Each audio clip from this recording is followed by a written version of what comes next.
Do you have any probing questions about UFOs? Welcome to the superpilotish channel. My name is Graham Wilson, and today in my basement, I will be talking about UFOs. Well, not exactly UFOs. I'm going to do some debunking here. And I'm not sure exactly. So that's why I got out the old armchair, doing armchair quarterbacking here. Now, I don't mind doing armchair quarterbacking on UFOs, man, because no one's getting hurt. And then we're all still pretty safe in the aviation community, regardless of what UFOs are flying around. It just means they're not identified. They're unidentified flying objects. So I got this idea for a topic yesterday because I was listening to CBC radio, and they were saying up in Dawson City, Yukon, that apparently some residents encountered something going through the sky. Well, I mean, up there, it's way, way up in the Yukon. So they're used to seeing the northern lights and meteor showers. They don't have light pollution there.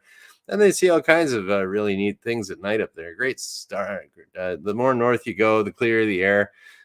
You see some great, formations of stars, and it's really nice up there. Never been, but like Northern Ontario, definitely.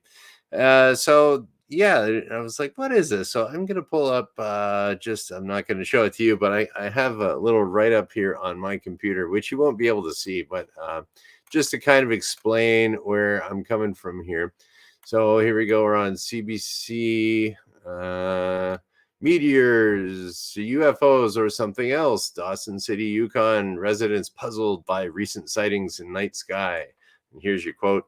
I realized it was actually moving quickly, and then as I watched it, a second later, it grew a long tail.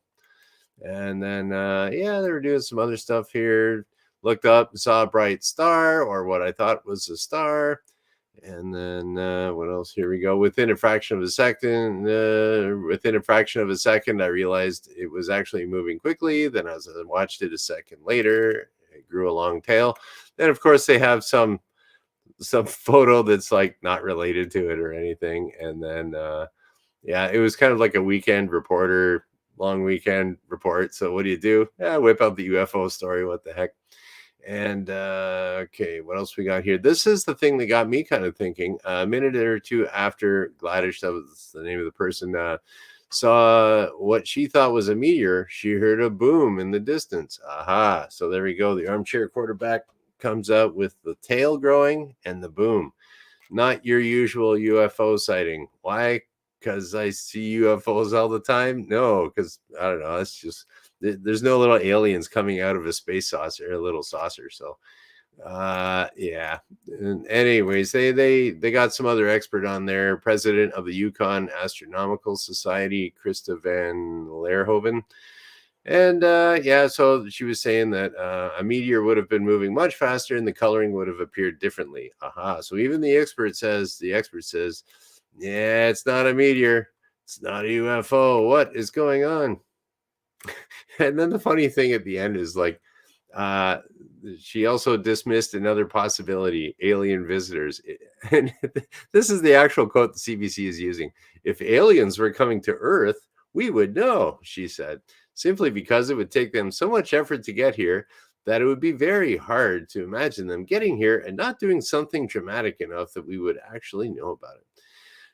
Okay, yeah, I'm gonna go see some aliens. Cool. All right, so what was happening up in Dawson City, Yukon, from my armchair, of course, I think it was just an Air Force jet. So it sounded to me, okay, if you see like a tail growing, you ever see at the beginning of Top Gun, which I've watched a million times, they turn on the afterburners and all of a sudden the nozzles on the back, the exhaust nozzles on the jets kind of go, they're going like that, and a bunch of flames come out the back, and then it's really cool because afterburners are cool. It does that. And then so you go from this much flame coming out of the back of the jet to great big. So that would be like if you did that up in the sky, it would look like you're growing a tail. And so there we go. And the boom, that would be breaking the sound barrier, making a sonic boom, which I've only heard that really once, but it's pretty loud. And so I'm going to explain a little bit what afterburners are and a little bit about breaking the sound barrier. Because, I mean, you hear about these afterburners and it sounds cool. I mean, afterburner, man, So all it is, okay, let's go back in time. We're going back in time into the history of jet engines. So the original jet engines, they had like, you got your standard cigar shaped, that's a jet engine, right? So what they would have is they would just kind of have like little nozzle going through here. And these are like ram jets, I guess. So you got your little nozzle here, and then you would just kind of, a bunch of air would come in here, and then you'd inject a bunch of gasoline, or not gasoline. Well, it could be kerosene, gasoline, jet fuel, whatever you want. You inject it in there, light it up. So you got like a little spark plug igniter type thing up there. And there you go. You got a bunch of flames shooting out the back. There's your very first jet engine. So, oh, hey, Wrench. Welcome to the show. So there we go. There's your basic jet engine. It's just basically, we got some air in there. We're going to light up some fuel on fire and blow it out the back. And that's pretty much all an afterburner is. It was kind of cool. I went up to the what was it, National Air and Space Museum up in Ottawa a few years back, and I actually saw it, like, oh, that's what an afterburner looks like. But it was on a very old airplane. I forget which one I was looking at. It was either the CF-101 or the F-104. Might have been no, not 101. That's the Voodoo. CF-100. That was like kind of like one of the first jets that Canada had. And so all it was like, all they do is like, here's your regular jet engine that you're used to seeing on the back, on the under the wing of like a regular airliner or something like that. And then, so let's do another one of those.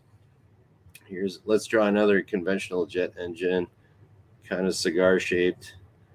We'll say like an old 737 engine or something like that. There's your old cigar shaped engine sitting underneath the wing.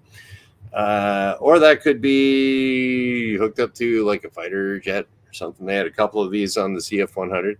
And so this has all those little turbine blades in it and everything, and compressor stages and a burner section. And then they got other stuff and all these fancy little axial flow turbine engines kind of thing there. So so there was so you got all that, and then you got your hot exhaust coming out the back, kind of like that. That's just normal, but they thought, hey, let's give this thing a little bit more horsepower, so we'll just get some little nozzles here, and it's a bunch of them. There'll be like a few all the way around, shaped like a circle. All it is just like a little metal tube, and it kind of looks like a brake line on your car. It's just like, here's your metal tube, and they just dump a bunch of gas in it. So this is already burning here. So once you just dump a whole bunch of gas there, boom, now you get a whole bunch, basically a little explosion on the back of your jet, and it makes you go forward more. Something like that. So, okay, what do we got here? You know what? Wrench is reminding me here about airplanes, and I got to check what was that one that they called that? CF-100. Is it CF-101 or CF-101? I thought that was the Voodoo. I'm not too sure. I'm not really the plane spotter. Okay, that was the Voodoo. And then the CF-100. That was... what jet was that? Yeah, the Canuck, CF-100 Canuck. Yeah, so Wrench is bringing up the Avro Arrow, where they destroyed all the blueprints. I'll bring that up a little bit later. Okay, so I'm not mistaken. It was the CF-100. And so it's just basically, it looked like brake lines on your car. And it just like, let's dump a bunch of gas here, boys. And then it just blows it up, makes you go faster. So there's your afterburner. And you need that. Currently, there aren't any airplanes out there that can go faster than the sound barrier without using afterburner.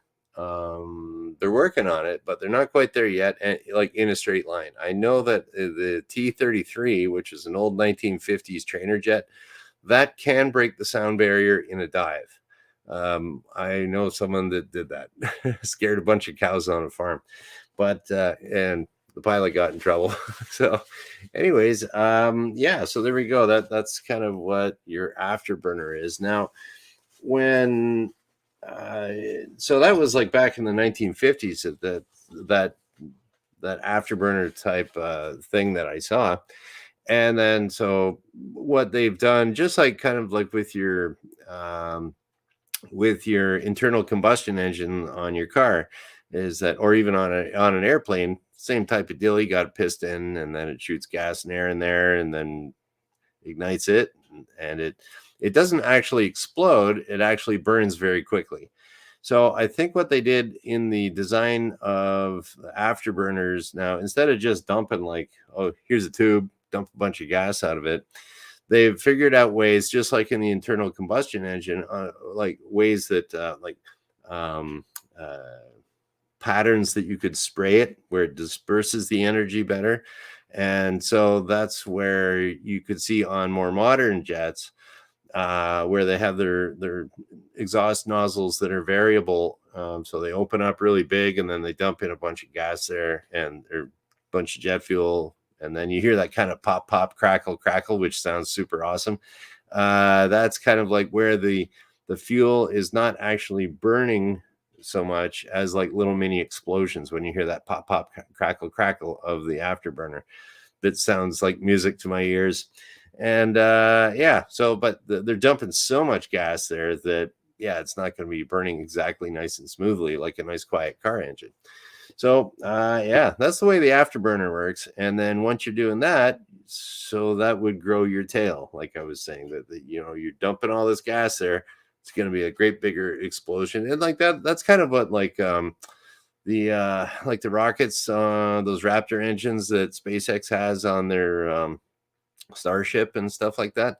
Yeah, same thing. It's just like, here's a controlled little burn, like almost an explosion, right on the verge of being an explosion, and it's just shooting out the big cone of heat and gas and everything. Oh, hey, Dustin. So yeah, so there we go. So now we got a whole bunch of we got our tons of thrust there, and then now we can go break the sound barrier. And the reason that you need so much thrust for that, I'm gonna bring out the KD12X for a there you go, the good old KD12X, the the teaching aid. Yeah, so when you are flying along, and this kind of goes along with cars too, is that um, drag, like aerodynamic drag, which is kind of like, you know, if you put your hand through out the window on your car on the highway, it's really trying to push it back. That's what you got, lots of drag on your hand. And then, you know, if you're doing this out the window, it'd be like, whoa, lots of drag. And then you bring it down your arm like this, and there's not too much drag. So depending on how the shape of your car is, or on the shape of your airplane is, you can get more or less drag on that. And then to overcome that drag, it takes an exponential amount of energy to overcome that drag, or horsepower in your car, horsepower in your in your airplane engine, or thrust out the back, where that's why you need that extra oomph from the afterburner to get it. You're going so fast, you got so much drag, and it increases exponentially. So like say, and that's why I'm pretty sure that's why with most normally shaped cars, they can't really go much more than 200 miles an hour or 300 kilometers an hour, because the drag increases so much there that you just can't get enough horsepower to the wheels to get you going that way. And then anything that does go faster than that, it starts looking more like a rocket ship or those F1 cars and stuff, that they put them in a wind tunnel.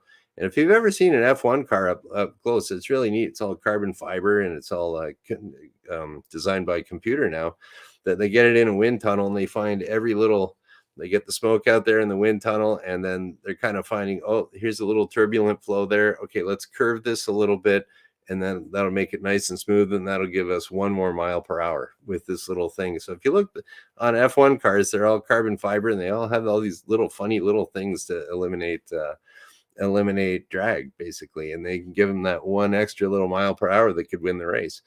So, oh, hey, Vanessa Kitty, we're talking supersonic flight here. So Vanessa Kitty is the our Air Force expert in the room. And so there we go. Yeah, we were talking about we're getting close to breaking the sound barrier here. Now that's what creates the boom.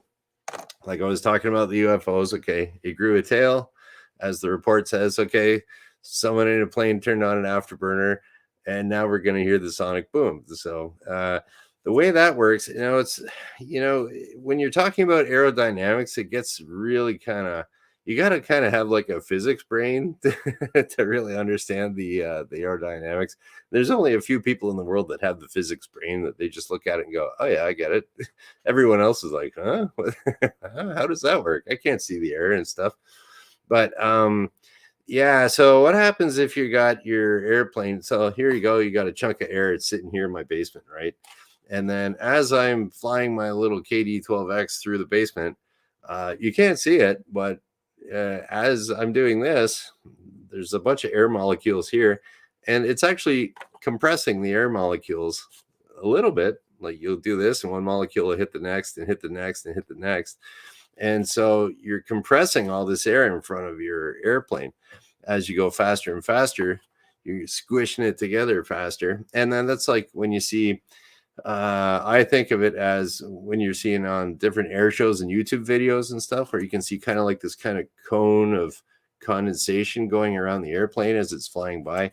That's all that compressed air releasing the moisture that's in it.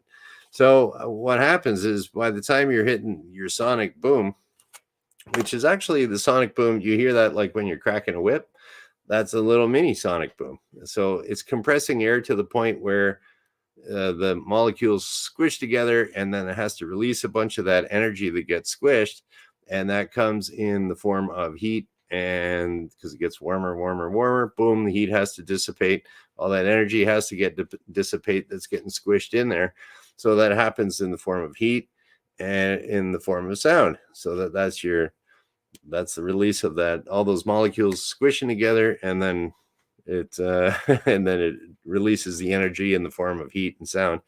So that'll give you a condensate. It'll give you condensation and all this other fun stuff. Water vapor molecules getting squished out of there, and that's your sonic boom. And so it's happening constantly as the plane's going through the air, squishing, releasing all that energy. So if you're just the observer on the ground, you'll hear one boom, but then the guy down there, another 100 feet, he'll hear another boom, because it's like a whole wave of squished molecules that's going along. And I'll hear a boom, he'll hear a boom, he'll hear a boom.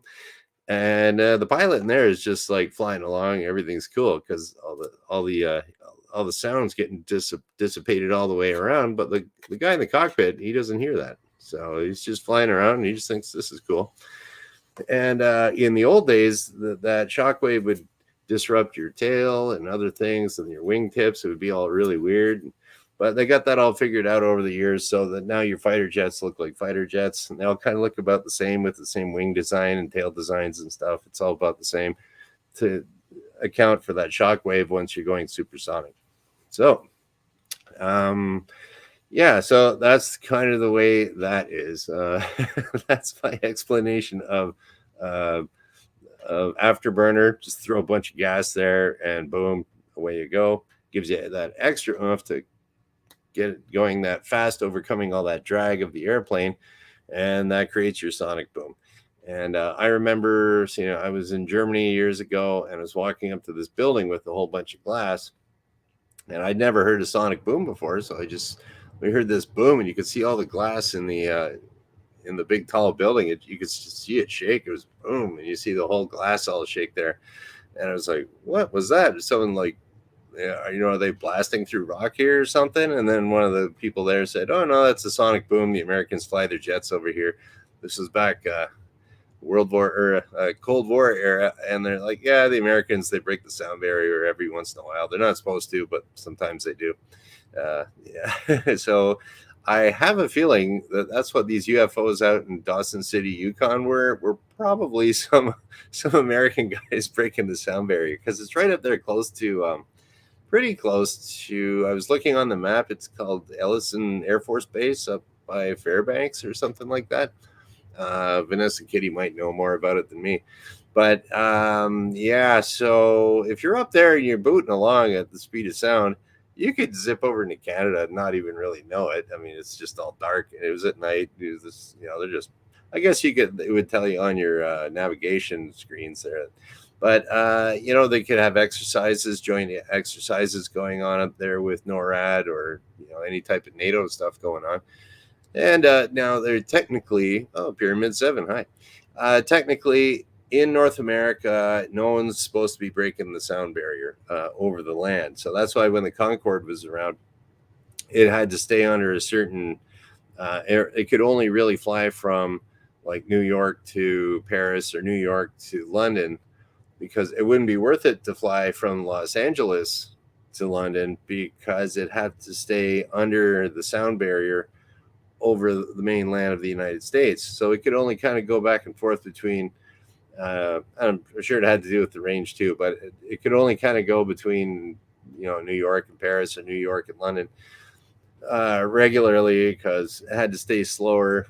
And for it to be efficient and everything like that, it had to be way up high so it could do its Mach 2 thing for the Concorde. And it had afterburners, actually. And yeah, so you're not allowed to fly. You'll never hear really anyone breaking the sound barrier over North America, because like whether it's civilian like me, I can't fly my Cessna 172 faster than the speed of sound, and or even the jets out there, they're not designed for it anyways, but they can't. You're not allowed to do that. You get fined. But now the military guys, they kind of have their own little world of rules and stuff, and I'm pretty sure they are not allowed to break the sound barrier either anywhere over the land in North America. But they also, because they're in the military, they operate under their own kind of rules, that they can get an exemption for certain exercises to do this and that if it gets cleared. Yeah, there we go. So but usually what happens in that case is the guys just, they're not watching their speed and they're just flying around. And this is awesome, man. And it's like, whoa, a little too fast. And then, oops, you just broke the sound barrier. That's usually how all the sound barriers getting broken around, like over land by military guys. It's just oops. Because I mean, as soon as you hit the afterburner, she just starts going, and you got to monitor that. And once you get a plane going that fast, it's hard to slow it down. So maybe if you did want to slow it down, cut the afterburner and go into like a really tight, like a good, whatever, 6G turn or something, and then that'll bleed some speed off. But you already broke the sound barrier. And I'm sure if that was the case that happened with our UFOs up in Dawson, somebody's getting a talking to, because I'm sure that was all recorded on radar somewhere. And if it's military, like anything, I always say military will never know the truth. So, but that's my armchair quarterbacking for today. Okay, here we go. And I am going to look at our comments here a bit. What do we got here? I'm going to go back to the beginning here, because I did see some good comments in here.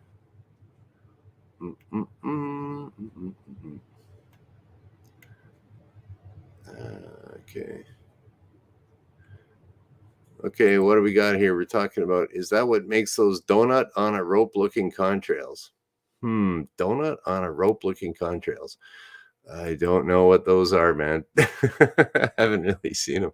I'll have to check that out on Google Images or something like that. Here we go.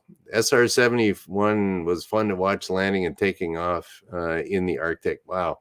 That must have been really cool to see. I mean, I saw SR-71 just in a museum. I guess they don't fly them anymore, right? So, but yeah, I saw one up close and personal at the Air Force Museum in Dayton, Ohio. And what an impressive plane. It's just like really, really cool. It's got all these little things on it. You don't know what it is. And it's kind of, it's very cool. And it's surprising too, the SR-71, if you look at the back of it, like the I guess you call them elevons, or all the little control surfaces on the back, you just look and it's just like, oh, that thing's just square. I guess it's like, oh, you think they'd make it look more space age, and it's like, nah, it's just this square aileron thing, there's a rivet there, what? But yeah, they SR-71, very cool. And it's actually a lot bigger in person. Like it's a big airplane. And yeah, Wrench is saying here, sonic boom is essentially a thunderclap. Same type of thing. It's air molecules squishing together and then dissipating that energy. So, yep, I would say that.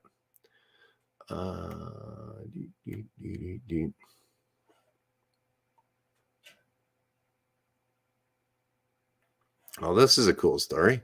My commander in Louisiana had to come up to Alaska because the sonic boom of two F-15s killed a bunch of cattle. He was our veterinarian. My job worked for them. Oh, wow.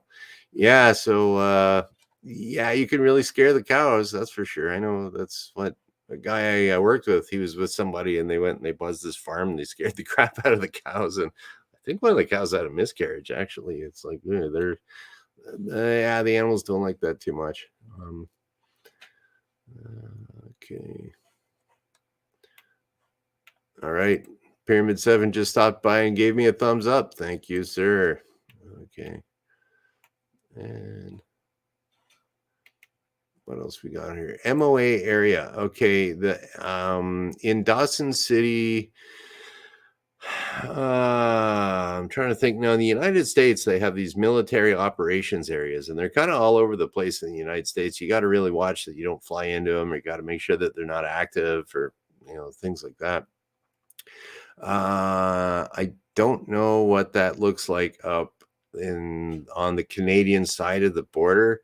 We really don't have too many of those military operations areas up here in Canada. That's kind of limited more closer to like actual Air Force bases like Bagotville, Quebec, or Cold Lake's got a huge operations area there. But I'm not really too sure about Dawson. Okay, and thanks for the clarification there. It is strictly prohibited to chase down a moose with the fighter jets. Yes, I would believe that. You don't want to scare the moose. Oh, yeah, here we go. Might want to mention fuel use and afterburner, like 3 minutes and you're done. Yeah, like it does. You can only use it for very small amounts of time. Like it's just dumps an incredible amount of fuel all at once. That's right. It limits your range considerably. And I know I know one guy who was in the Air Force and he was over in Germany back in the day, and he was telling a story about how what would happen over there is you'd have like a formation of maybe 3 or 4 guys are flying around in their jets, just hanging out, doing their thing, Cold War style. And then he said one time they were flying their jets, their Canadian jets, and then a formation of Phantom jets came up from underneath them and just like cut them off.